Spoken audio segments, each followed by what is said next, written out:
মৌমিতার ঘরকন্যায় সকলকে স্বাগত জানাই। আজকে খাসির চর্বি দিয়ে কিভাবে ঘুগনি বানানো হয় ওটাই আপনাদের সঙ্গে শেয়ার করব। মটরটা প্রায় 8 ঘন্টা ভিজিয়ে রেখেছিলাম। এবার প্রেসার কুকারে মটর দিয়ে পরিমাণ মতো জল, লবণ ও হলুদ দিয়ে 4টে সিটি দিয়ে নিতে হবে। যে মশলাটার জন্য ঘুগনির স্বাদ দ্বিগুণ হয় ওটাই এবার বানিয়ে নেব। শুকনো লঙ্কা, ডালচিনি, এলাচ, গোটা জিরে ও গোটা ধনে দিয়ে শুকনো খোলায় ভেজে নিতে হবে। ভাজা মশলাটা মিক্সির জারে দিয়ে গুঁড়ো করে নিতে হবে।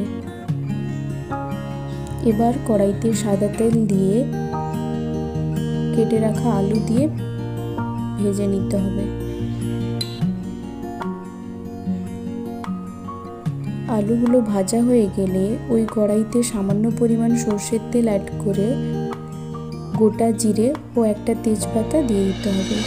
দিয়ে মিহি করে কেটে রাখা পেঁয়াজ দিয়ে পেঁয়াজটা কিছুক্ষণের জন্য ভেজে নিতে হবে। এবার আদা ও রসুনের পেস্ট দিয়ে যতক্ষণ না কাঁচা গন্ধটা যায় ততক্ষণ ভেজে নিতে হবে।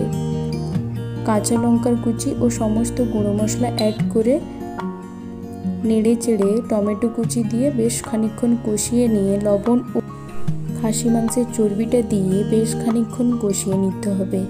এবার ভেজে রাখা আলুটা দিয়ে নেড়ে চেড়ে সেদ্ধ করে রাখা মটরটা দিয়ে দেব।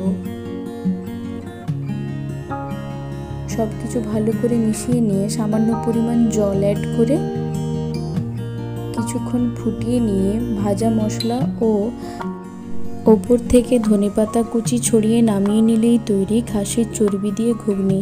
খেতে অসাধারণ লাগে, অবশ্যই একবার ট্রাই করে দেখুন। রেসিপিটি ভালো লাগলে অবশ্যই লাইক, শেয়ার অ্যান্ড সাবস্ক্রাইব করবেন।